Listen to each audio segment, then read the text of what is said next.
Bonjour, bonjour, bienvenue sur Cocotte TV. Aujourd'hui pour une petite vidéo exclusive qui porte sur le prochain boîtier Madix, le Spartiate. Un boîtier pour les gamers qui s'offre beaucoup de ventilateurs, vous allez le voir, et des fonctionnalités plutôt intéressantes. Le prix est non défini pour le moment, puisque nouveauté qui arrivera sur le marché très prochainement.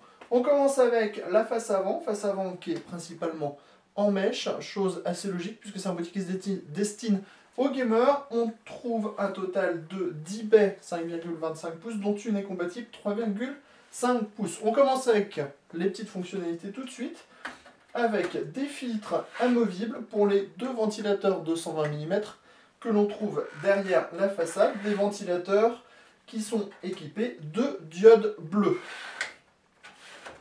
Sur le dessus, on trouve le power on, le reset, les diodes d'activité bleue, une aire de rangement, le panneau de contrôle qui est plutôt complet avec deux ports USB 3.0, un port USB 2.0, deux prises audio, un autre port USB 2.0, un bouton pour éteindre toutes les diodes du boîtier, et enfin ici, trois canaux pour pouvoir gérer les ventilateurs de low, medium à high.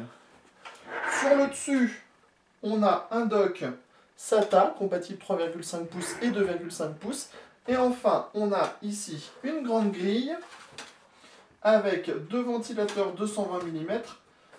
Alors voilà, toujours le problème dans les vidéos, c'est que les choses, il faut qu'elles veuillent bien s'ouvrir. Et aujourd'hui, elles n'ont pas envie de s'ouvrir. Hop. Voilà, avec en dessous, on le voit, deux ventilateurs de 120 mm ou la possibilité de mettre un radiateur de water cooling en 240 mm. Toujours des diodes bleues pour ces ventilateurs. Allez, on passe sur le côté avec, on le voit, une porte qui est aménagée avec une entrée d'air qui est une nouvelle fois filtrée via un filtre amovible et qui cache en dessous un ventilateur de 200 mm à diode bleue qu'on pourra réguler directement ici avec une vitesse low, un arrêt ou une vitesse high.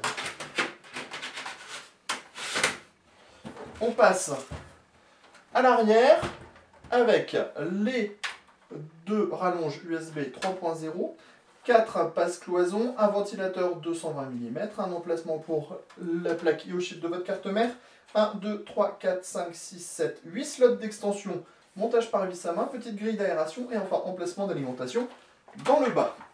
On passe maintenant sous le boîtier, il n'y a rien à voir du côté gauche, rien de spécifique, la porte est totalement classique. En dessous, on a deux filtres amovibles, on le voit, ça c'est plutôt bien, avec un emplacement en 120 mm ici, un emplacement filtré pour l'alimentation là, et des petits pieds en caoutchouc pour limiter les vibrations. Tout de suite, on rentre à l'intérieur de ce boîtier pour le découvrir un peu plus dans le détail.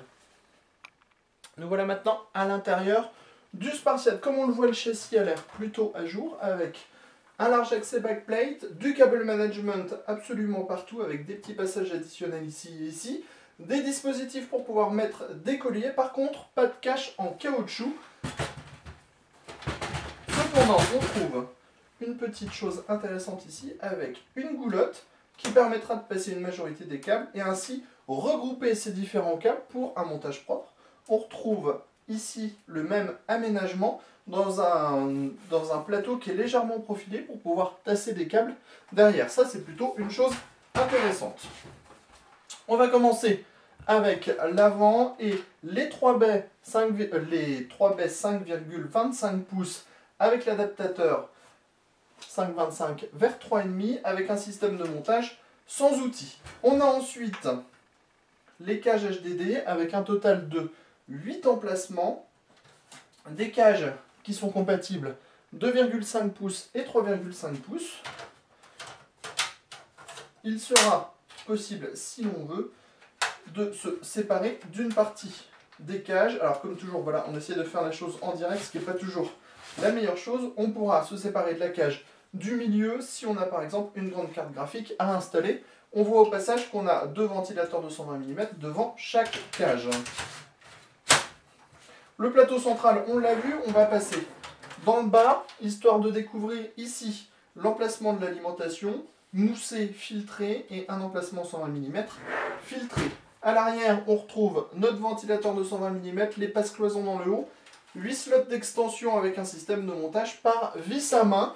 On termine avec le haut, avec les deux ventilateurs de 120 mm, toujours à diode bleue. On pourra d'ailleurs éteindre les diodes, ce qui est plutôt une bonne chose. Sachez aussi que dans le bundle, on trouve deux filtres additionnels, donc on pourra, si on veut, filtrer ces 220 mm si par exemple on inverse le sens de rotation de ces derniers et qu'on les place en aspiration plutôt qu'en extraction. Sur ce, on vous donnera notre avis très prochainement quand on fera le test complet de ce boîtier et d'autant plus quand on aura le prix de ce dernier. Sur ce, on vous dit à très bientôt pour une prochaine vidéo de présentation sur Cocotte TV.